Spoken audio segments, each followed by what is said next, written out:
அல்லாஹுவின் நல்லடியார்களே, அல்லாஹுடைய அருளால் தொடர்ச்சியாக திருமறை குர்ஆனுடைய விரிவுரையை நாம் பார்த்து வருகிறோம். அதில் திருமறை குர்ஆனில் 35வது அத்தியாயம் அல் ஃபாத்திர் என்ற அந்த அத்தியாயத்தினுடைய ஒவ்வொரு வசனத்திற்குமான விளக்கங்களை நமக்கு ஒவ்வொரு வாரமும் விரிவான முறையில் எடுத்து சொல்லப்படுகின்றது. அந்த அடிப்படையில் இன்றைய தினம் 22வது வசனத்தினுடைய விளக்கத்தை குறித்து நாம் அறிந்து கொள்ள இருக்கின்றோம். இந்த 22வது வசனத்தில் என்ன சொல்லப்படுகிறது என்றால், வமா யஸ்தவில் அஹ்யாவு வலல் அம்வாத், உயிர் உள்ளவர்களும் இறந்தவர்களும் சமமாக மாட்டார்கள். இன்னல்லாக யுஸ்மியு மை யஷாவு, தான் நாடியவர்களை அல்லாஹ் செவியேற்குமாறு செய்கின்றான். வமா அன்தபி முஸ்மீன் மன்ஃபில் குபூர், கபூரில் உள்ளவர்களை நீங்கள் செவியேற்க செய்ய முடியாது என்று அல்லாஹ் இந்த வசனத்தில் குறிப்பிடுவதை பார்க்கிறோம். அப்போ இந்த வசனத்தினுடைய முதல் வசனம் என்ன சொல்லப்படுகிறது என்றால், வமா யஸ்தவில் அஹ்யாவு வலல் அம்வாத், உயிரோடு உள்ளவர்களும் இறந்தவர்களும் சமமாக மாட்டார்கள் என்று அல்லாஹ் இந்த வசனத்தில் சொல்கிறான். இந்த வசனம் என்ன கருத்தை சொல்லுகிறது? உயிரோடு உள்ளவர்களும் இறந்தவர்களும் சமமாக மாட்டார்கள் அல்லாஹ் சொல்கிறான்ல, அது என்ன கருத்தை அல்லாஹ் இதுலேருந்து சொல்ல வரான்? உயிர் உள்ளவர்களும் இறந்தவர்களும் சமமாக மாட்டார்கள் அப்படின்னா, பொதுவாக உயிரோடு இருக்கிறவங்களும் இறந்தவங்களும் சமமாக மாட்டார்கள் என்பது வெளிப்படை கருத்தை பார்த்தா நமக்கு அப்படி தான் புரியும். ஒரு ஆள் உயிரோடு நடமாடுறாரு, அவருக்கு ரூஹு இருக்குது, பார்க்குறாரு, பேசுகிறாரு, சாப்பிட்றாரு, எல்லாமே செயல்படுறாரு. இப்போ நாம் உயிரோடு இருக்கோம். அப்போ நாம் உயிரோடு இருக்கும் பொழுது சாதாரணமாக எல்லா செயல்பாடுகளுமே அன்றாடம் செய்கிறோம். இப்போ இறந்து போன ஒரு நபர் எப்படி இருப்பார்? அவர் சாப்பாடு கொடுத்தா சாப்பிட மாட்டார், அவர் எழுந்திருச்சு பேசுங்கன்னா பேச மாட்டார், அவர்கிட்ட நாம் என்ன பேசினாலும் பதில் கேட்டால் பதில் கொடுப்பாரானா பதில் கொடுக்க மாட்டார். அப்போ அல்லாஹ் இந்த வசனத்தில் அதை தான் சொல்லுகிறானா என்று கேட்டால், அல்லாஹ் இறந்தவர்களையும் உயிரோடு இருப்பவர்களையும் குறித்து அல்லாஹ் இதில் பேசலை. இந்த வசனத்தினுடைய முந்தைய வசனங்களை நீங்கள் தொடர்ச்சியாக நீங்கள் எடுத்து பார்க்கலாம். அல்லாஹ் ஒவ்வொன்றாக அப்படியே வரிசலாக அடுக்கி கொண்டே வருவான். பார்வை உள்ளவர்களும் பார்வை இல்லாதவர்களும் சமமாக மாட்டார்கள், இருள்களும் ஒளியும் சமமாகாது, நிழலும் வெப்பமும் சமமாகாது. அல்லாஹ் அப்படி வரிசலாக சொல்லுவான். இன்னைக்கு எப்படி வெளிச்சமோ நிழலும் நமக்கு எப்படி சமமாகாதோ, அதுபோன்ற கண் உள்ளவரும் பார்வை உள்ளவரும் பார்வை இல்லாதவர்களும் எப்படி சமமாக மாட்டார்களோ அப்படின்னு அல்லாஹ் அந்த வரிசலாக ஒவ்வொன்றாக சொல்லும் பொழுது, உயிரோடு உள்ளவர்களும் இறந்தவர்களும் சமமாக மாட்டார்கள் அல்லாஹ் இதில் சொல்றான். அப்ப அல்லாஹ் இந்த வசனத்தில் எதை குறித்து சொல்கிறான் என்று சொன்னால், உயிரோடு இருக்கின்ற ஒரு மனிதனை குறித்து இந்த வசனம் பேசுகிறது. ஒரு உயிரோடு இருக்கின்ற ஒரு மனிதன் தன்னுடைய நிலைப்பாடு எப்படி அமைத்து கொள்ளணும் என்று அல்லாஹ் பேசும் பொழுது, உயிரோடு இருக்கின்ற ஒரு மனிதன் அல்லாஹ்வை குறித்து அவன் சிந்திக்காமல் இருந்தான் என்று சொன்னால், உயிர் இருந்தும் இல்லாதவனை போன்று என்பதை இந்த கருத்து சொல்லுது.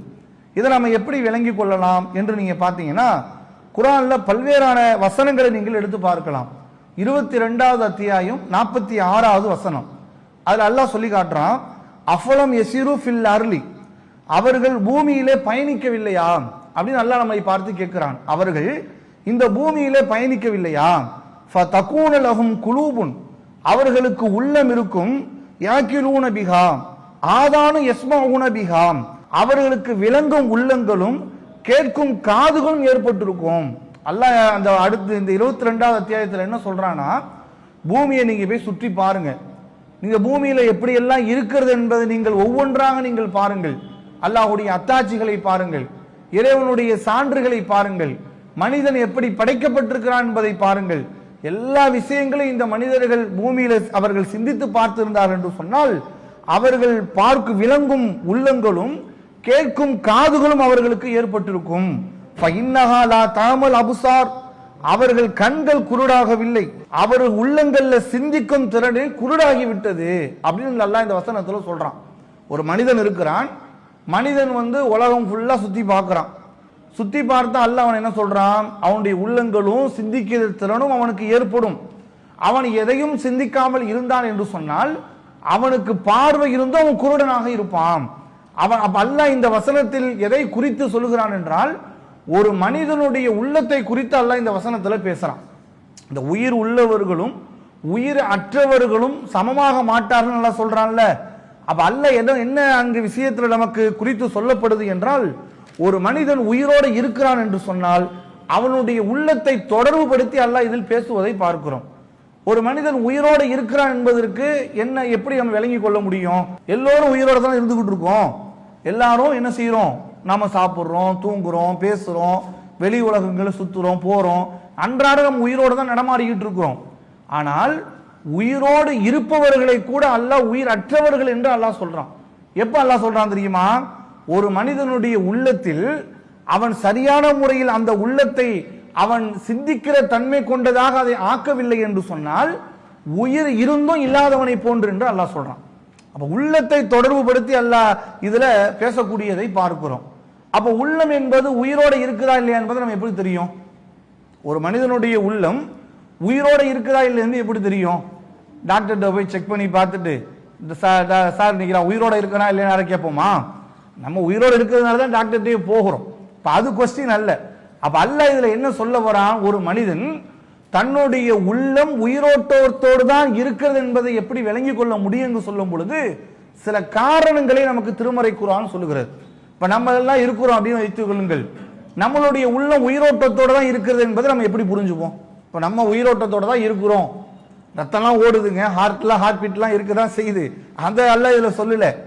நம்ம உயிரோட்டத்தோடு சிந்தனை ஓட்டங்களோட தான் இருக்கிறோம் என்பதை எப்படி நாம விளங்கிக் கொள்வோம்? ஒரு தவறை செய்துவிட்டு அந்த தவறு என்று நாம் உணர்கிறோமா அப்படிங்கிறத உயிரோட்டம் இருக்குதா இல்லை என்பதை நம்ம விளங்கிக் கொள்ள முடியும். இப்ப இல்ல அல்லாஹ் இதுல சில காரணங்களை நமக்கு சொல்வதை நம்ம திருமறை குர்ஆன்ல பார்க்கிறோம். ஒரு மனிதன் அவனுடைய உள்ளம் உயிரோட்டத்தோடு தான் இருக்கிறதா இல்லை என்பதை எல்லா மனிதர்களும் டெஸ்ட் பண்ணி பார்க்கணும். இப்ப நம்மளுடைய உள்ளம் அல்லாஹுடைய சிந்தனையோடு தான் நம்ம இருக்கிறோமா? நாம இறை சிந்தனையோடு தான் நம்முடைய வாழ்க்கை பயணம் தொடர்ந்து கொண்டிருக்கிறதா அப்படிங்கிறத எல்லா மனிதர்களுமே தன்னுடைய வாழ்நாள் ஒவ்வொரு நாளும் அதை குறித்து சிந்திக்க வேண்டும்.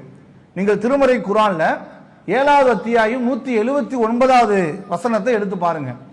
அது அல்லாஹ் இறை மறுப்பாளர்களை குறித்து அல்லாஹ் பேசலாம். காஃபிர்கள் இருக்காங்கல்ல, அவர்களை குறித்து அல்லாஹ் பேசும் பொழுது என்ன சொல்றான் தெரியுமா? வலக்கது தரானாலி ஜஹன்னம கஸீர மினல் ஜின்னி வல் இன்ஸ், ஜின்களையும் மனிதர்களில் அதிகமானவர்களை நரகத்திற்காக வேண்டி நாம் படைத்திருக்கிறோம் என்று சொல்லிவிட்டு, லஹும் குலூபுன், அவர்களுக்கு உள்ளம் இருக்கும், லா யஃப்கஹூன பிஹா, அவர்கள் சிந்திக்க மாட்டார்கள், வலஹும் ஐனுன், அவர்களுக்கு கண் இருக்கும், லா யுப்சிரூன பிஹா, அதை கொண்டு அவர்கள் நல்லதை கெட்டதை கண்ணை கொண்டு பார்ப்பான், அந்த கண்ணை கொண்டு என்ன செய்ய மாட்டார்கள்? இது அல்லாஹ் எப்படி படைச்சிருக்கிறான், இது அல்லாஹுடைய அதிசயங்கள்ல ஒன்றாச்ச, இறைவன் இந்த மாதிரியான ஒரு அற்புதங்களை உண்டாக்கி இருக்கிறான என்று அவன் சிந்திக்க மாட்டான். லா யுப்சிரூன பிஹா வலஹும் ஆதானுன், அவனுக்கு காது இருக்கும், லா யஸ்மஊன பிஹா, அவன் கேட்க மாட்டான். உலாயிக்க, அவர்கள் எப்படிப்பட்டவர்கள் என்று சொன்னால், உலாயிக்க கல் அன்ஆம், அவர்கள் கால்நடைகளை போன்றவர்கள், அதைவிட வழிகட்டவர்கள், அதைவிட கேவலமானவர்கள், அவர்களே அலட்சியம் செய்தவர்கள் என்று அல்லாஹ் இந்த வசனத்துல சொல்வதை பார்க்கிறோம். அப்ப அல்லாஹ் இந்த வசனத்தில் அல்லாஹ் நமக்கு என்ன குறிப்பிடுறான்? அல்லாஹ் யாரை கால்நடைன்னு சொல்றான்? சிந்திக்காதவங்களே அல்லாஹ் சொல்றான். உள்ள இருக்கு, கண்ணு இருக்கு, அவனுக்கு எல்லாம் அறிவும் அவனுக்கு வழங்கப்பட்டிருக்கிறது, அவன் அவனுடைய சிந்தனையை சரியான முறையில் செலுத்தாதவன், அல்லாஹ்வை குறித்து தொடர்பு படுத்தாதவன், இறைவனை பற்றி நினைக்காதவன், இறைவனுடைய அற்புதங்களை குறித்து யோசிக்காதவன், அப்படியான ஒரு மனிதன் இந்த உலகத்தில் எப்படியான மனிதன்? அவன் உடல் இருந்தும் சடலமானவன், ஒரு மௌத்த போன்றுதான். அல்லாஹ்வுடைய அருளை சிந்திக்கல, அல்லாஹ்வுடைய அற்புதத்தை சிந்திக்கல, அல்லாஹ் மனிதனை எப்படி படைத்திருக்கிறான் என்பதை குறித்து சிந்திக்கல. நம்மெல்லாம் நம்மை பற்றி சிந்திச்சாலே நாம அவ்வளவு வியப்புக்குரியதாக இருக்கும். நம்முடைய உடலில் இயங்குகின்ற ஒவ்வொரு பகுதியை குறித்து நீங்கள் சிந்தித்து பாருங்கள். ஒரு மனிதன் அன்றாடம் தூங்குகிற தூக்கம், ஒரு நாளைக்கு நீங்க தூங்கல, 2 நாள் நீங்க தூங்கல, 3 நாள் தூங்கல, 1 வாரம் தூக்கம் இல்லை, என்ன நிலைமைக்கு நாம ஆயிடுவோம் நீங்க யோசிச்சு பாருங்க. 3 நாள் 1 நாள் நம்ம தூங்கலனாலே நம்முடைய அன்றாட செயல்பாடுகள் நமக்கு நடக்காது. அவ்வளவு டென்ஷன் ஆயிடும், அவ்வளவு பிரஷர் ஏறிடும். அப்போ தூக்கம் என்பது எவ்வளவு பெரிய அருள் கூட. அந்த தூக்கத்துக்கே அல்லாஹ் நமக்கு அல்லாஹை பற்றி நாம சிந்தித்து பார்க்கும் பொழுது அல்லாஹ் ஒரு மனிதனை எப்படி எல்லாம் படைத்து எவ்வளவு அற்புதங்களை கொடுத்து எவ்வளவு விஷயங்களை நமக்கு இந்த உலகத்தில் விசாலமாக்கி வைத்திருக்கிறான். அப்படிப்பட்ட ஒரு நிலையை ஒரு மனிதன் சிந்திக்காமல் இருக்கிறான் என்று சொன்னால் அவனை குறித்து அல்லாஹ் சொல்லுகிறான், இவன் தான் என் ஜனாசா, உயிரோடு இருந்து ஜனாசா அவன் அப்படின்னு சொல்லக்கூடியதை பார்க்கிறோம். நீங்கள் நபிமார்களுடைய வரலாற்றை நீங்க எடுத்து பார்த்தீங்கன்னா எல்லா நபிமார்களுமே அந்த சமூகத்தில் எப்படியான பிரச்சாரங்களை முன்னிட்டார்கள் தெரியுமா? நீங்கள் அல்லாஹ்வை குறித்து சிந்திங்கன்னு சொன்னாங்க. நூஹ் அலைஹிஸ்ஸலாம் அவங்க எத்தனை ஆண்டுகள் பிரச்சாரம் பண்ணாங்க? 950 ஆண்டு காலம் பிரச்சாரம் செய்தார்கள். ஆனால் நூஹ் அலைஹிஸ்ஸலாமுடைய பிரச்சாரத்திலிருந்து அவர்களால் வென்றெடுக்கப்பட்டவர்கள் சொற்பமானவர்கள். ஆனால் நூஹ் அலைஹிஸ்ஸலாமுடைய பிரச்சாரத்தை குறித்து அல்லாஹ் சூரத்து நூஹ் என்ற அத்தியாயத்தில் சொல்லும் பொழுது அல்லாஹ்ட்ட முறையிடுறாங்க. நூஹ் அலைஹிஸ்ஸலாம், யா அல்லாஹ், நான் என் சமுதாயத்தில் சொல்றேன், அவங்க கேட்கல, அவங்க அலட்சியப்படுத்துகிறார்கள். நான் மார்க்கத்தை சொல்ல போனால் அவர்கள் காதுகளை பொத்திக் கொள்கிறார்கள், போர்வையை எடுத்து அவர்கள் போத்திக் கொள்கிறார்கள், இப்படி எல்லாம் சொல்றாங்க. சொல்லும் பொழுது அல்லாஹ் அவங்ககிட்ட என்ன தெரியுமா சொல்றான்? 71வது அத்தியாயத்துல 14வது வசனத்திலிருந்து அல்லாஹ் நூஹ் அலைஹிஸ்ஸலாம் அவங்கள அந்த சமூகத்தை பார்த்து கேட்க சொல்றான். என்ன கேட்க சொல்றான் தெரியுமா? வகத ஹலகக்கும் அத்வாரா, உங்களை அவன் பல கட்டங்களாக அல்லாஹ் படைத்திருக்கிறான். அல்லாஹ் ஒரேடியா உங்களை படைக்கல. அல்லாஹ் மனிதனை ஆகு என்று சொன்னால் மனிதன் ஆகிடுவான், அப்படித்தானே? உலகமே ஆகு என்ற போது உலகம் ஆயிடுச்சுல, வானம் உருவானது, பூமி உருவானது, உலகத்தில் இருக்க எல்லாமே ஆகு என்று சொல்லும் பொழுது ஆனது. மனிதன் அப்படி உடனே ஆகு என்று சொல்லும் பொழுது மனிதன் அப்படியே 40 வயசுள்ள மனிதன் வந்துட்டானா? 20 வயசுள்ள மனிதன் வந்துட்டானா? அல்லது 30 வயது இருக்கிற ஒரு மனிதனை நாம அப்படியே பெற்று எடுத்துட்டோமா? இல்ல, பல கட்டங்களாக அல்லாஹ் உங்களை படைத்தான். இதுல நீங்க சிந்திச்சு பாருங்க.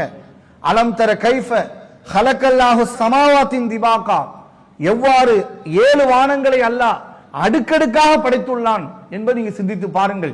வானத்தை பாருங்க, இந்த வானத்தை அல்லாஹ் எப்படி 7 அடுக்குகளாக உங்களுக்கு படைத்திருக்கிறான் நீங்கள் சிந்தித்து பாருங்கள். வஜாலல் கமர ஃபீஹின்ன நூரன் வஜால ஷம்ஸ சிராஜா, அவற்றில் சந்திரனை ஒளியாக ஆக்கினான், சூரியனை விளக்காகவும் ஆக்கினான். நைட் ஆயிடுச்சுன்னா சந்திரன் வருது, பகலாயிடுச்சுன்னா சூரியன் வருது. இந்த இரண்டையும் நீங்கள் சிந்தித்து பாருங்கள். அல்லாஹ் பூமியிலிருந்தே உங்களை சிறந்த முறையில் உருவாக்கி வளர செய்தான். இதெல்லாம் குறித்து நீங்கள் சிந்திக்க மாட்டீர்களான்னு சொல்லி அந்த சமூகத்தினரிடத்தில் நீங்கள் கேளுங்கள் என்று அல்லாஹ் நூஹ் அலைஹிஸ்ஸலாம் அவர்களுக்கு அல்லாஹ் சொல்லி காட்டுறான். அப்ப முதலில் ஒரு மனிதன் உயிரோட்டத்தோடு தான் இருக்கிறான் என்பதை இந்த வசனம் நமக்கு என்ன உணர்த்துகிறது என்றால், மனிதன் சிந்திக்கணும், அல்லாஹ்வை பற்றி சிந்திக்கணும், அல்லாஹ்வை பற்றி யோசிக்கணும், மறுமையை பற்றி சிந்திக்கணும், இறைவனுடைய படைப்பனத்தை குறித்து சிந்திக்கணும். இந்த சிந்தனை ஓட்டம் யாருடைய உள்ளத்தில் இருக்கிறதோ அவங்க தான் ஹயா, உயிரோடு இருக்கிறாங்கன்னு அர்த்தம்.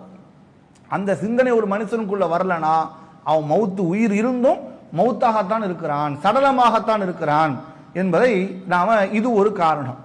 இது மாதிரி இன்னொரு செய்தி நமக்கு சொல்லப்படுது. என்ன காரணம் அப்படின்னா, குர்ஆனை நீங்கள் எடுத்து பார்த்தீர்கள் என்று சொன்னால் அல்லாஹ் ஒரு மனிதனை பல்வேறான விஷயங்களில் அறிவுரைகள் இறைவன் மனிதனுக்கு வழங்குகிறான். பல அறிவுரைகளை அல்லாஹ் கொடுக்கிறான்ல, அந்த அறிவுரைகளை எல்லாம் யார் அந்த அறிவுரைகள் எந்த மனிதனுக்கு பயனளிக்கக்கூடியதாக இருக்கிறதோ அந்த அறிவுரையை நமக்கான அறிவுரையாக எடுத்துக்கொண்டு, நமக்கான போதனையாக எடுத்துக்கொண்டு, யார் அந்த அறிவுரை மூலமாக பயனளிக்கக்கூடியதாக இருக்கிறதோ அந்த அடியானுடைய உள்ளமும் உயிரோட்டத்துக்குரிய உள்ளமாக இருக்கிறது அப்படின்னு குர்ஆன் சொல்லுது.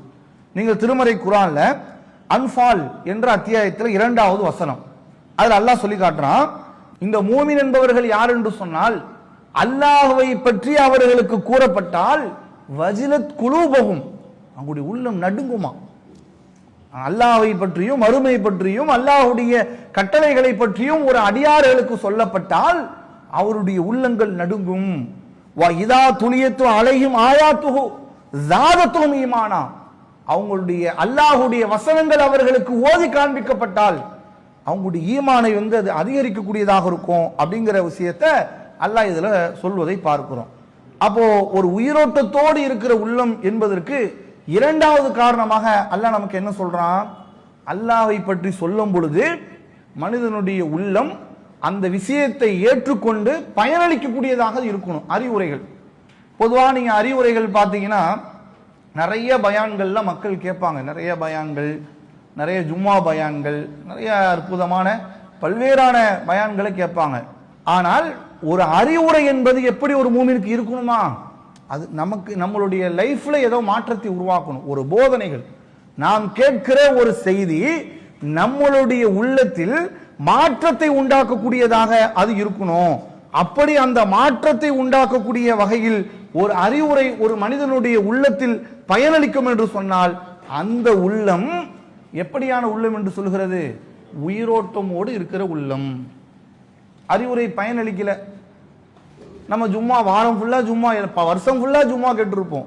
ஜும்மா பயனளிக்க பாருங்க, அல்லாஹ் அக்பர்னு இமாம் தக்பீர் கட்டும் போது தான் வருவாங்க. பயனளிச்சிருக்கிறா அவங்களுக்கு? எத்தனையோ அறிவுரைகள், திருமணத்தின் நபிவழி திருமணத்தை குறித்து நாம கேட்டிருப்போம், அறிந்திருப்போம். ஆனால் ஒரு திருமணம் நிலை என்று வரும் பொழுது, நமக்கென்று அந்த சூழல் வரும் பொழுது அந்த சட்டத்தை மீறி நம்ம போயிடுவோம். பொருளாதாரத்தை குறித்து நிறைய தெரிந்து வைத்திருப்போம். ஆனால் நமக்கென்று ஏதேனும் ஒரு நெருக்கடியான சூழல் வரும் பொழுது மார்க்கம் தடுத்த எதை ஹராம் என்று நமக்கு வழிகாட்டி இருக்கிறதோ அந்த ஹராமை மிக இலகுவான முறையில் நாம ஈஸியா ஹலால் ஆக்கிடுவோம். அப்போ அறிவுரை என்பது ஒரு மனிதனுடைய வாழ்க்கையில் பயனளிக்கக்கூடியதாக இருக்கணும். அந்த நிலையில் யாருடைய உள்ளம் இருக்கிறதோ அந்த உள்ளம் தான் அல்லாஹ் ரபுல் ஆலமீன் சொல்கிறான் உயிரோட்டம்க்குரிய உள்ளம். இதை நாம டெஸ்ட் பண்ணணும். இப்போ நமக்கு இப்படிலாம் இருக்குதா? நாம் அப்படி இருக்கோமா? நம்ம ஒரு அறிவுரையை கேட்டா, நாம் ஒரு செய்தியை கேட்டா, அல்லாஹ் பற்றி சொல்லப்பட்டால், மறுமையை பற்றி சொல்லப்பட்டால், தொழுகையை பற்றி சொல்லப்பட்டால், நரகத்தை பற்றி சொல்லப்பட்டால், கபரை பற்றி சொல்லப்பட்டால், விதியை குறித்து பேசப்பட்டால், சோதனை குறித்து பேசப்பட்டால் நம்மளுடைய உள்ளங்களில் என்ன மாற்றத்தை உண்டாக்குறது?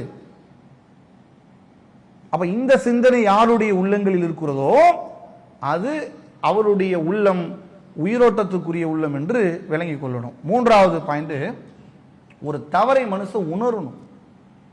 பொதுவாக தவறை உணர்வது என்பது உள்ளம் சார்ந்த விஷயம் தானே. நீங்க தவறை சுட்டி காட்டினா எல்லாரும் ஏற்றுக்க மாட்டாங்க. மனிதனுடைய ஒரு தவறை சொல்றோம், என்னங்க தொழுகையில் இப்படி தப்பு பண்றீங்களே, என்னங்க உங்களுடைய பொருளாதார விஷயங்கள்ல இப்படி நடந்துக்கிறீங்களே, நீ என்னடா சொல்றது? கொள்கையில ஒரு தவறு செய்து விட்டால், கொள்கை விஷயத்தை இப்படி பலவீனமா இருக்கீங்க, என்ன ஒரு பெரிய ஆளா, இவர் எனக்கு அறிவுரை சொல்வதா, அதை நான் கேட்பதா, அந்த அளவுக்கு வளர்ந்துட்டாரா? கேட்க மாட்டாங்க. தவறை சுட்டி காட்டும் போது கேட்க மாட்டாங்க. ஆனா அல்லாஹ் சொல்லி காட்டுறான், ஒரு மனிதன் தன்னுடைய தவறை உணர்ந்து அந்த தவறிலிருந்து விடுபடுகிறானே. ஒரு மனிதன் ஒரு தவறு செய்கிறான், ஒரு பாவத்தை செய்கிறான், மீண்டும் அந்த பாவத்தின் பக்கம் செல்லாமல் அந்த தவறிலிருந்து விடுபடும் நினைக்கிறான் பாருங்க, அந்த அடியானுடைய உள்ளம் உயிரோட்டத்திற்குரிய உள்ளம் என்று சொல்லப்படுது. திருமறை குர்ஆன்ல 83வது அத்தியாயம் 14வது வசனம். இதுல கவனிங்க, அல்லாஹ் சொல்றான், கல்லா பல்ரான அலா குலூபிஹிம் மா கானு யக்ஸிபூன், அவர்கள் செய்து கொண்டிருந்தவை உள்ளங்களில் கரையாக படிந்து விட்டன என்று அல்லாஹ் சொல்றான். தப்ப நம்ம உணரலன்னா அது எப்படி ஆயிடுமா? உள்ளத்துல துரு பிடிச்ச கரை மாதிரி அது படிஞ்சிருமா. ஒரு இடத்துல ஒரு குப்பையை போடுறோங்க, குப்பையை உடனே எடுத்துடுறோம், அப்ப அந்த இடம் சுத்தமாயிடும். முதல் நாள் ஒரு குப்பையை போடுறோம், ஃபர்ஸ்ட் ஒரு குப்பை இருக்கும், ரெண்டாவது நாள் இன்னொரு பேப்பர் போடுறோம், 2 குப்பை இருக்கும், ஒரு வாரம் போடுறோம், கொஞ்சம் குப்பை இருக்கும், ஒரு மாசம் போடுறோம், அப்ப குப்பை மேடாக மாறும், ஒரு 3 மாசம் போடுறோம், என்ன ஆயிடும்? அந்த இடம் பயன்படுத்துவதற்கே தகுதியற்ற இடமாக மாறிடும். அப்ப அல்லாஹ் இங்க நமக்கு என்ன சொல்றான்? ஒரு மனிதனுடைய தவறை அவன் உணர்ந்து, ஒரு மனிதன் தான் செய்கின்ற தவறுடைய பலவீனத்தை அவனே சிந்தித்து பார்த்து அந்த தவறை ஒரு மனிதன் திருத்திக் கொள்கிறானே, அந்த மனிதன் உயிரோட்டத்திற்குரிய மனிதனாக இருக்கிறான். அவன் அந்த தவறை அவன் உணர்ந்தான எப்படி ஆயிடுவான்? கரை படிந்த மனிதனாக அவன் மாறி விடுகிறான். திருப்பிடிச்சதாக உள்ளத்தில் அவனுடைய கரை படிந்து விட்ட உள்ளமாக அது மாறி விடுகிறது. அப்படிங்கிற விஷயத்தை அல்லாஹ் இந்த வசனத்துல சொல்வதை பார்க்கிறோம். அதே போன்று இதே வலியுறுத்தி இன்னொரு வசனம் சொல்லப்படுது. 2வது அத்தியாயத்தில் 74வது வசனத்திலையும் அல்லாஹ் இதை சொல்வதை பார்க்கிறோம். அப்ப பொதுவாக நம்முடைய உள்ளங்களுடைய நிலை எப்படி இருக்கணும் அப்படின்னா, ஒரு தப்பை செய்யும் பொழுது அந்த தவறை குறித்து நம்ம வருந்தணும். நீங்க சஹாபாக்களுடைய வரலாற்றை எடுத்து பாருங்க, தவறை வருந்துவார்கள். சின்ன குற்றமா தான் இருக்கும், இவன் நம்மளால பாரதூரமான குற்றம் எல்லாம் செய்வான வருந்த மாட்டான். வட்டி வாங்குவோம், ஃபைனான்ஸ்ல ஓடும், அதெல்லாம் என்ன பாய், குடும்ப சூழ்நிலை நெருக்கடி, என்னால முடியல அதனால வாங்கிட்டேன், அப்படி சாதாரணமா கடந்து போயிடுவாரு. எவ்வளவோ மானக்கேடான விஷயங்களை செய்திருவார்கள். ஆனா சாதாரணமாக ஏதோ நிர்பந்தத்தில் செஞ்சுட்டேன், ஏதோ என்னால தாங்க முடியாத சூழல், ஏதோ ஒரு அழுத்தத்தில் இப்படியான நிலைக்குள்ள தள்ளப்பட்டுட்டேன்னு சொல்லி கடந்து போயிடுவாங்க. தவறை சாதாரணமாக கடந்து சென்று விடுவார்கள். ஆனா இஸ்லாம் சொல்லுது, அந்த தவறை ஒரு மனுஷன் எப்படி உணரும் தெரியுமா?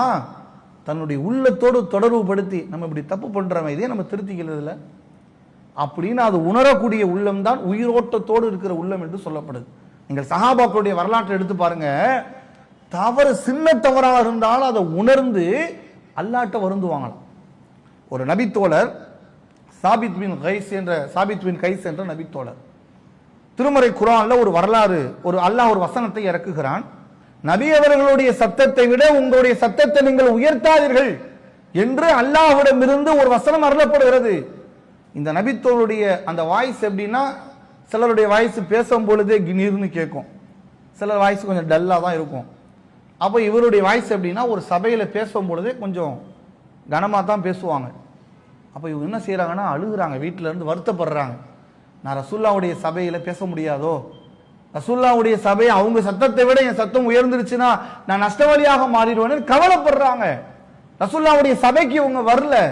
அல்லாஹ்வுடைய தூதர் நீண்ட நேரம் பார்த்து விட்டு நபித்தோர்கிட்ட கேட்கிறாங்க, இவர் எங்க ஆளே காணோம் அப்படின்னு சொல்லி ரசூலுல்லாஹி அலைஹி வஸல்லம் அவங்ககிட்ட அல்லாஹ்வுடைய தூதர் இவருக்கு செய்தியை சொல்லி அனுப்புறாங்க. அவர் நரகவாசி அல்ல, பல் ஹுவ மின் அஹ்லில் ஜன்னah, அவர் சொர்க்கவாசி என்று நீங்கள் சொல்லுங்க. அவர் கவலைப்பட்டார். ஒரு சின்ன விஷயம் தாங்க. இவருக்கு முன்னாடி என்ன சத்தமா பேசுன பெரிய இவரு அவரும் தூக்கி போட்டு போயிட்டார்னா அவர் அதை நினைக்கல. ஒரு சின்ன சட்டம், அந்த விஷயத்தில் கூட நாம குறைபாடு இருந்துடக்கூடாது என்ற கவலை. இந்த உள்ளம் ஒரு உயிரோட்டத்தோடு இருக்கிற உள்ளத்திற்கு அல்லாஹ் உதாரணமாக நம்ம வரலாற்றில் பார்க்க முடியும். அப்ப அல்லாஹ் இதுல என்ன சொல்றான்னா, உயிரோடு உள்ளவர்களும் இறந்தவர்களும் சமமாக மாட்டார்கள் அப்படின்னு அல்லாஹ் சொல்றான். அப்ப உயிரோடு உள்ளவர்கள்னா யாரு? உயிரோடு உள்ளவர்கள் இறந்தவர்கள் என்பது யாரை குறிக்குது? இளையச்சம், உள்ளத்தோடு தொடர்பு படுத்தப்பட்டது. சிந்திக்கக்கூடியவர்களே அல்லாஹ் சொல்றான். சிந்திக்கிறவன் தான் உயிரோடு இருக்கிறவன். சிந்திக்காமல் இருப்பவர்கள் உயிரற்றவர்கள், உயிர் இருந்தும் ரூஹ் இருந்தும் உயிர் இல்லாதவர்கள் என்று அல்லாஹ் இந்த வசனத்துல சொல்வதை பார்க்கிறோம். அதே போன்று இன்னொரு செய்தியை பார்க்க முடியுது. தவறை தான் திருத்திக் கொள்வது ஒன்று, தானாக உணர்ந்து திருத்திக் கொள்வது ஒன்று. இன்னொன்று, நாம் தவறை மற்றவர் சுட்டி காட்டுவார்கள். இப்போ ஒரு மனைவி வீட்டில் சமைக்கிறாங்க, சமைக்கும் போது நல்லாவே இல்லைனாலும் கூட நல்லா இருக்குன்னு சொல்லித்தான் ஆகணும், ஏன்னா அப்பதான் மறுநாள் சோறு கிடைக்கும். அப்போ ஒரு தவறை சுட்டி காட்டுறோம், நீங்க என்னங்க இன்னைக்கு சுட்டி காட்டுறீங்க, நாளைக்கெல்லாம் உங்களுக்கு சோறாக்கி போட மாட்டேன்னா அங்க பெரும் பிரச்சனை ஆகிப்படும். அப்ப தவறு என்பது எல்லோரும் சுட்டி காட்டுவார்கள். ஏதோ ஒரு தருணத்தில் ஒரு முதலாளி தொழிலாளர்கிட்ட தவறு சுட்டி காட்டுவாங்க, ஒரு லேபரு முதலாளி சில நேரங்களில் இப்படி பண்ணாதீங்க நீங்க இப்படி பண்ணுங்கன்னு சுட்டி காட்டுவாங்க. ஒரு தனி மனிதனுடைய குறை என்று எத்தனையோ இருக்கும், அதை திருத்தப்பட வேண்டிய குறை என்று பல குறைகள் இருக்கலாம். ஆனா அந்த குறையை சொல்லும் பொழுது மனிதன் ஏற்றுக்கொள்ளக்கூடியவனாக இருப்பானான்னு கேட்டா அதை ஏற்றுக்கொள்ளக்கூடிய மனநிலை இருக்குன்னு இஸ்லாம் சொல்லுது. எப்படி சொல்லுது தெரியுமா? அல்லாஹ்வுடைய தூதர் ஸல்லல்லாஹு அலைஹி வஸல்லம் அவங்க சொல்றாங்க, ஒரு மனிதனுடைய பெருமை என்பது எந்த குணத்தை சார்ந்தது தெரியுமா? அல் கிபுரு பத்ரல் ஹக். ஒரு மனிதன் தன்னிடம் இருக்கிற ஒரு சத்தியத்தை எடுத்து சொல்கிறான், அந்த சத்தியத்தை ஒருவர் ஏற்க மறுக்கிறார். வ கமத்துல் நாஸ், ஒருவரை இழிவாக நினைக்கிறார். இது எதனுடைய அடையாளம் என்று சொன்னால் பெருமையின் அடையாளம் என்று அல்லாஹ்வுடைய தூதர் சொன்னார்கள். அப்போ ஒரு மனிதன் நம்மள்ட்ட இருக்கிற குறையை சுட்டி காட்டும் போது, ஆஹா இவர் சொல்றது நமக்கு ஒரு நாள் அல்லாஹ்ட்ட போய் நாளைக்கு மறுமையில நம்ம மாட்டிக்கிறதுக்கு முன்னால, அல்லாஹ் நாளை மறுமையில் நம்மை துருவி துருவி விசாரிப்பதற்கு முன்னால, அல்லாஹ்வுடைய விசாரணைக்கு முன்பு நாம் மாட்டிக்கொள்வதற்கு முன்பாக இந்த உலகிலே நம்முடைய குற்றம், நாம் செய்த பாவம், நாம் செய்கின்ற தவறு, நம்முடைய குறை நமக்கு சுட்டிக்காட்டப்பட்டு நாம் தெரிந்து கொள்ளுகின்ற ஒரு வாய்ப்பு நமக்கு கிடைக்கிறது என்று ஒருவன் ஏற்றுக்கொள்கிறான் பாருங்க. அந்த மனநிலையும் உயிரோட்டமோடு இருக்கிற உள்ளத்திற்கு உதாரணமாக சொல்லப்படுது. ரசூலுல்லாஹ்வுடைய வரலாற்றை நீங்க எடுத்து பாருங்கள். அல்லாஹ்வுடைய தூதருடைய அந்த பண்புகளில் ஒன்றாக இதை பார்க்கிறோம். ரசூலுல்லாஹ் அஸர் தொழுகிறாங்க, ஒரு நாள் தொழும்போது 4 ரக்காயத்து தொழுகணும். எத்தனை ரக்காயத்து தொழுதாங்க? 2 ரக்காயத்து தொழுகிறாங்க. மறந்துட்டு தொழுகையில சலாம் கொடுத்துட்டு போயிடுறாங்க. அப்போ ஒரு நபித்தோழர் சொல்கிறார், அல்லாஹ்வுடைய தூதரே, நாங்கள் சொல்ல வேண்டும் என்று நினைத்தோம், தொழுகை குறைக்கப்பட்டு விட்டதா அல்லது சட்டம் மாற்றப்பட்டு விட்டதா என்று எங்களுக்கு தெரியல. இருந்தால் நீங்க 4 தொழ வேண்டிய இடத்தில் 2 தான் நீங்க தொழுதிருக்கீங்க அப்படின்னு சொல்லும் பொழுது அல்லாஹ்வுடைய தூதர் சொன்னார்கள், நானும் உங்களை போன்ற மனிதன் தான், எனக்கும் உங்களை மறதி ஏற்படும். அந்த மறதி ஏற்படும் போது எங்களுக்கு நீங்கள் சுட்டி காட்டி இருக்கலாமே. எப்படியான ஒரு பண்பு பாருங்கள். அப்போ ஒரு மனிதனுடைய தவறை ஒரு மனிதன் சுட்டி காட்டும் பொழுது அதை ஏற்றுக்கொள்ளக்கூடிய உள்ளமாகவும் இருக்கணும். அதுவும் உயிரோட்டத்திற்குரிய ஒரு உள்ளமாக இதுக்கு நம்ம ஒரு செய்தியாக பார்க்கிறோம். அடுத்து இறுதியாக நம்ம தெரிந்து கொள்ள வேண்டிய விஷயம், ஒரு மனிதன் இந்த உலக வாழ்க்கையில தன்னுடைய உள்ளத்தை எதனோடு தொடர்புபடுத்தப்பட்டவனாக இருக்கணும் என்று சொல்லும் பொழுது மறுமையோ சிந்தனையோடு தொடர்புபடுத்தப்பட்டதாக இந்த உள்ளத்தை அமைத்துக் கொள்ளணும். மறுமையை மறந்த நிலையில் ஒரு மனிதன் இந்த உலகத்தில் வாழ்றான், அப்படியான சூழல் இருக்குதா இல்லையா? இன்னைக்கு காலையில் எழுந்திருக்கிறாங்க, சில பேர் எழுந்திரிச்சிங்கன்னா காலையில் எழுந்திரிச்ச உடனே பாடல்களை கேட்காம அவங்களால இருக்க முடியாது. சில வீடுகள்லாம் பார்த்தீங்கன்னா பாட்டெல்லாம் போட்டு சவுண்டுலாம் கேட்கும். அப்படிலாம் பாடல்கள் கேட்டுதான் அவர்கள் பயணத்தை தொடருவாங்க. அந்த காதில் 2 ஹெட்ஃபோன் வச்சுட்டு அந்த பாடலை கேட்டுட்டு அப்படி போற இந்த உலகமே தான் சிறந்தது, இந்த உலக வாழ்க்கையில் இதுதான் நமக்கு நிம்மதி அப்படின்னு போகக்கூடிய பார்க்கிறோம். சிலர்கள் பொருளாதாரம் தான் மனிதனுடைய வாழ்க்கை. நீங்க போய் வெளிவட்டத்தில் பாருங்க, ஓடுறான். ஒருவேளை உணவுக்காக வேண்டி எவ்வளவு உழைக்கிறாங்க, எவ்வளவு ஓடுறாங்க, எவ்வளவு உலகத்தை நோக்கி மனிதன் சென்று கொண்டிருக்கிறான். ஆனா இந்த நிலையில் அல்லாஹ் சொல்லி காட்டுறான், இந்த உலகத்தை குறித்து ஒரு மனிதன் பெரும் அளவுக்கு அலட்டிக்காம சிந்திக்காம மறுமை சிந்தனையோடு ஒரு மனிதன் வாழ்கிறானே, அந்த மனிதன் இந்த உயிரோட்டத்துக்குரிய மனிதனாக இருக்கிறான். எப்படி 57வது அத்தியாயம் 20வது வசனத்தில் அல்லாஹ் சொல்றான், வாழம் அன்னமல் ஹயாத்த துன்யா, அறிந்து கொள்ளுங்கள் இந்த உலக வாழ்க்கை என்பது ஒரு வீணும் விளையாட்டும் ஒரு அலங்காரம் தான். இதற்காக உங்களுடைய வாழ்க்கையை நீங்கள் முழுவிதமாக நீங்கள் செலுத்தி விடாதீர்கள். இந்த உலகத்தை நோக்கி நீங்க ஓடாதீங்க, உலகத்துக்காண்டியே போகாதீங்க, மறுமையை நீங்க சிந்திங்க, மறுமை வாழ்க்கைக்காக உங்களை நீங்கள் தயார்படுத்திக் கொள்ளுங்கள். மறுமை என்ற அந்த நிலைக்காக வேண்டி உங்களுடைய வாழ்க்கை முறைகள்ல சில திட்டமிடுதலை நீங்கள் ஏற்படுத்திக் கொள்ளுங்கள். வணக்க வழிபாடுகளுக்கு கூட நேரம் இல்லைன்னு மக்கள் சொல்லுவாங்க. பாய் தொழுவுறதுக்கே எனக்கு நேரம் இல்லை, எனக்கெல்லாம் பயான் கேட்க நேரம் இல்லை, குரான் ஓதவே எனக்கு நேரம் இல்லை, நான்லாம் எப்படி தெரிஞ்சுக்கிறது, அவ்வளோ பிஸியா இருக்கேன். இந்த உலக வாழ்க்கை தான் நமக்கு மேலானது நினைச்சு ஓடும் போது தான் நேரம் இல்லைங்கிறோம். அப்படி என்ன நேரத்தை என்ன செலவு பண்றோம்? தொழுகிறதுக்கு கூட நேரம் இல்லைன்னு ஓடுறோம்னா அப்ப எது நமக்கு முதன்மையாக இருக்கிறது? அல்லாஹ்வுடைய மார்க்கத்தின் அறிவதில் கூட நமக்கு நேரம் இல்லை என்றால் எது நமக்கு முதன்மையாக இருக்கிறது? திருமறை குர்ஆனுடைய வசனங்களை கூட படிப்பதற்கு சிறிது நேரங்கள் இல்லை என்றால் எதன் மீதான ஈர்ப்பு நமக்கு அதிகமாக இருக்கு? அல்லாஹ் சொல்றான், இந்த உலகம் அற்பமானதுப்பா, நீ இந்த உலகத்துக்காண்டி ஓடுற, தேவைதான் உன் மனைவிக்கு உணவு கொடுக்கணும், பிள்ளைக்கு தேவை படிப்பு கொடுக்கணும், உன் உடல் ஆரோக்கியத்திற்கான மருத்துவத்திற்கான பொருளாதாரங்களை நீ சேர்க்கணும், இதெல்லாம் இந்த உலக வாழ்க்கையில் தேவை, அவசியம். ஆனா அதுதான் தேவை என்று நீ ஓடிடாத, மறுமைக்காக உன்னை தயார்படுத்து. அல்லாஹ் இன்னொரு வசனத்துல 59வது அத்தியாயம் 19வது வசனத்துல அல்லாஹ் சொல்றான், வலா தகூனு கல்லதீன நசு அல்லாஹ், அல்லாஹ்வை மறந்தவர்களை போன்று நீங்கள் ஆகிவிடாதீர்கள். இந்த உலக வாழ்க்கை மனுஷனை எப்படி ஆக்கிறோம்? அல்லாஹ் மறக்கிற மாதிரி மனுஷன் ஆக்கிறான்ல. உலகம் மனிதன் ஓடும் போது இறைவனை பற்றியான சிந்தனையும் இறைவனை பற்றியான யோசனைகளும் ஒரு மனிதனுடைய உள்ளங்களில் மறக்கடிக்கப்படும் அந்த நிலைக்கு தள்ளப்படுறோம்ல. அப்ப அல்லாஹ் அந்த உள்ளத்தை குறித்து சொல்கிறான், அது உயிர் இருந்தும் உயிர் இல்லாததை போன்று. அப்ப மறுமையை சிந்திக்கணும். அப்ப இந்த உள்ளம் என்பது மிக முக்கியமான ஒரு பகுதி. மறுமை சிந்தனைக்குரிய நன்மைகளை பெறக்கூடிய ஒரு உள்ளமாக இதை நாம் அமைத்துக் கொள்ளும் பொழுதுதான் நாம் உயிரோட்டத்தோடு இருக்கின்ற, உயிர் இருந்தும் உயிரோட்டத்தோடு இருக்கின்ற மனிதர்களாக நாம் என்ன செய்வோம்? அல்லாஹ்விற்கு முன்பு காட்சியளிக்க முடியும். அதனாலதான் அல்லாஹ்வுடைய தூதர் என்ன பண்ணுவாங்கன்னா, இந்த உள்ளத்தை குறித்து ரசூலுல்லாஹ் அதிகமா அல்லாஹ்ட்ட துஆ செய்வாங்க. சஹாபாக்கள் கூட பயந்துருக்காங்கல்ல, எந்த அளவுக்கு ரசூலுல்லாஹ் சஹாபாக்களுடைய காலத்துல பயந்தாங்க. அல்லாஹ்வுடைய தூதர் அல்லாஹ்ட்ட எப்படி துஆ செய்வாங்க அப்படின்னு நீங்க பாருங்க. சஹீஹ் முஸ்லிம்ல 2140வது ஹதீஸ், யா முகல்லிபுல் குலூப், உள்ளங்களை புரட்டக்கூடியவனே, சப்பித் கல்பி அலா தீனிக், உன்னுடைய மார்க்கத்திலே என்னுடைய உள்ளத்தை நிலைநிறுத்த செய். அல்லாஹ்ட்ட கேட்கணும். உள்ளங்கிறது இப்படி இப்படி மாறும். ஒருவேளை நம்ம ஒரு தொழில் தொடங்குறோம், அதில் நமக்கு ஒரு ஆள் சொல்றாரு, நீங்க இன்வெஸ்ட்மெண்ட் பண்ணுங்க, முதலீடு கொடுங்க, ஆனா உங்களுக்கு நான் வட்டியாக மாதந்தோறும் நான் இவ்வளவு தரேன் அப்படின்னு ஒரு லட்சக்கணக்கில் ஒரு தொகையை சொல்றாரு. உள்ள மாறும். ஆமா, நமக்கு கிடைச்ச லாபம் தானே, சீக்கிரம் முன்னேறி இல்லாம உள்ள மாறும். நண்பரோடு வெளியே போகும்போது ஒரு நண்பர் சொல்லுவார், நாங்க பள்ளிய தொழுகை பயான்னு வாப்பா ஒரு 2 டீயை சாப்பிட்டுட்டு அப்படியே அங்க போய் ஒரு பொழுதுபோக்கு, ஒரு ஆர்கெஸ்ட்ரா நடக்குது, கச்சேரி நடக்குது, போய் பார்த்துட்டு வந்துடலாம் கூப்பிடுவாரு. ஆனா உள்ள மாறும். சரி இவரோட போயிடலாம், ஒரு சினிமா தியேட்டர்ல போய் படம் பார்க்கலாமே, ஒரு புது படம் வந்திருக்கு பார்த்துட்டு வரலாமே தோணும். ஆனால் அந்த உள்ளத்தை நாம் எப்படி அல்லாஹோடு தொடர்புபடுத்தணும்னா, யா அல்லாஹ் என்னுடைய உள்ளத்தை உன்னோட மார்க்கத்தோடு என்ன நிலைநிறுத்து. ஒரு நபித்தோழர் பயப்படுறாங்க, ஹன்லலா என்ற நபித்தோழர். அபூபக்கர் ரலியல்லாஹு அவங்களை பார்த்து சொல்றாங்க, நான் முனாஃபிக் ஆயிட்டேன், நிஃபாக் எனக்கு ஏற்படுது.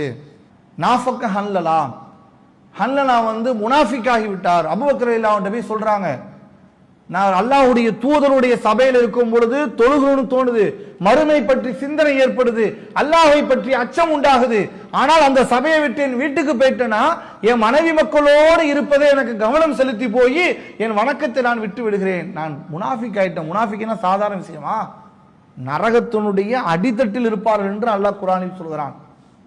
அப்படிக்குரிய பண்புக்குரியவனாக நான் மாறிவிட்டேன் என்று சொல்லி இந்த ஹன்லலா என்ற நபித்தோழர் சொல்லி பயப்படுறாங்க. அபூபக்கர் ரலியல்லாஹு அன்ஹு அவங்க யாரு? சொர்க்கத்திற்கு நன்மாராயம் சொல்லப்பட்டவர்கள். அந்த அபூபக்கர் ரலியல்லாஹு சொல்றாங்க, ஆமா ஹன்லலா எனக்கு அப்படித்தான் தோணுது, வாங்க ரசூலுல்லாஹ்ட்ட போய் கேட்போம். 2 பேரும் போறாங்க. அப்ப அல்லாஹ்வுடைய தூதர் சொல்றாங்க, ஹன்லலா அவர்களே, நீங்கள் என்னுடைய சபையில் இருக்கும் பொழுது எப்படி இருக்கின்றீர்களோ அது போன்றே நீங்கள் உங்கள் வீடுகளில் அனைத்து நிலைகளில் நீங்கள் இருந்தீர்கள் என்று சொன்னால், நீங்கள் படுக்கைகளிலும் உங்கள் பாதைகளிலும் வானவர்கள் உங்களுக்கு கை குலுக்குவார்கள், முசாபாக செய்வார்கள் என்று சொல்லிவிட்டு அல்லாஹ்வுடைய தூதர் சொன்னார்கள், யா ஹன்லலா சாஅத்தன் சாஅத்தன், மனிதனுடைய வாழ்க்கை இப்படிதான் இருக்கும். ஒரே நேரத்தில் சிந்தனை அப்படியே எப்ப பார்த்தாலும் தொழுகை தொழுகை தொழுகை. சில பேர் சூஃபின்னு போய் என்ன பண்ணுவாங்க, நாங்கள் 100 ரக்காயத் தொழுகிறோம், தஸ்பீக் தொழுகை தொழுவாங்கல்ல, நாங்கள் 100 தஸ்பீக் தொழுகிறோம், சுப்ஹானல்லாஹ் சுப்ஹானல்லாஹ்னு, அல்ஹம்துலில்லாஹ் அல்ஹம்துலில்லாஹ்னு. இதெல்லாம் ஏமாற்றுற தொழுகை. எப்படி மார்க்கத்தில் இல்லை, மார்க்கத்தில் வழிமுறைகள் இல்லை. இபாதத் என்றால் மனிதன் எப்படி நினைக்கிறான், ஒரு தனி ரூமில் இருக்கணும். நான் இப்போ சமீபத்தில் ஒரு வீடியோலாம் நீங்கள் பார்த்துருக்கலாம். கடவுளை பார்ப்பதற்காக பல ஆண்டுகள் அவர் நின்ற நிலையிலே நிற்கிறாரு, காலெல்லாம் வீங்கி போய் ஒரு வீடியோ வருது. அவர் நம்பிக்கை தவறு, ஆனால் அவர் ஏதோ ஒரு நம்பிக்கையில் அப்படி நிற்கிறாரு. ஆனால் இஸ்லாம் சொல்லுகிறது, இப்படிதான் நிற்பது வணக்கம் என்று நினைக்காதீங்க. வணக்கம்னா மனுஷன் நினைக்கிறான், தன்னை வருத்திக்கிட்டு கஷ்டப்பட்டுக்கிட்டு சிரமப்பட்டுட்டு இப்படி செய்யறதா வணக்கம் நினைக்கிறான். அப்படி கிடையாது. இப்படி மனிதனுடைய வாழ்க்கையில் இப்படித்தான் இருக்கும். ஆனால் நீங்கள் உங்களுடைய சிந்தனையை அல்லாஹ்வுடைய சிந்தனை அந்த நிலையோடு உங்களுடைய உள்ளத்தை நீங்கள் அமைத்துக் கொள்ளுங்கள் என்று அல்லாஹ்வுடைய தூதர் வழிகாட்டுறாங்க. எனவே நாமளும் நம்முடைய உள்ளம் உயிரோட்டத்திற்குரிய உள்ளமாக இருக்க வேண்டும் என்று சொன்னால், இந்த உள்ளத்தை நாம் எப்படி அமைத்துக் கொள்ள வேண்டும்? மறுமை, உலகம், இறைவனுடைய வசனங்கள், திருமறை குர்ஆனை படிப்பது, அல்லாஹ்வை பற்றி நினைப்பது, அல்லாஹ்வுடைய அத்தாட்சிகளை பார்த்து நாம் சிந்திப்பது, இறை வணக்கத்தோடு நம்முடைய சிந்தனைகளை ஏற்படுத்திக் கொள்வது, சில கட்டங்களில் அதை விட்டு நாம் தவறி வெளியே போகும் பொழுது மீண்டும் மறுமை குறித்து சிந்தனைகள் ஏற்படுத்தி நம்முடைய தொடர்பை அதிகப்படுத்திக் கொள்வது, இதுதான் ஒரு மனிதனுடைய மறுமை வாழ்க்கைக்குரியதாக வெற்றிக்குரியதாகவும் இருக்கும். எனவே இந்த வசனத்திற்குரிய விளக்கமும் அதுதான் நமக்கு சொல்லுகின்றது. எனவே இன்ஷா அல்லாஹ் அடுத்த வாரம் இந்த அடுத்த ஆயத்துகளினுடைய தொடரை உங்களுக்கு விளக்க போறோம். அஸ்ஸலாமு அலைக்கும் வரஹ்மத்துல்லாஹி வபரகாத்துஹு. அல்லாஹு அக்பர், அல்லாஹு அக்பர்.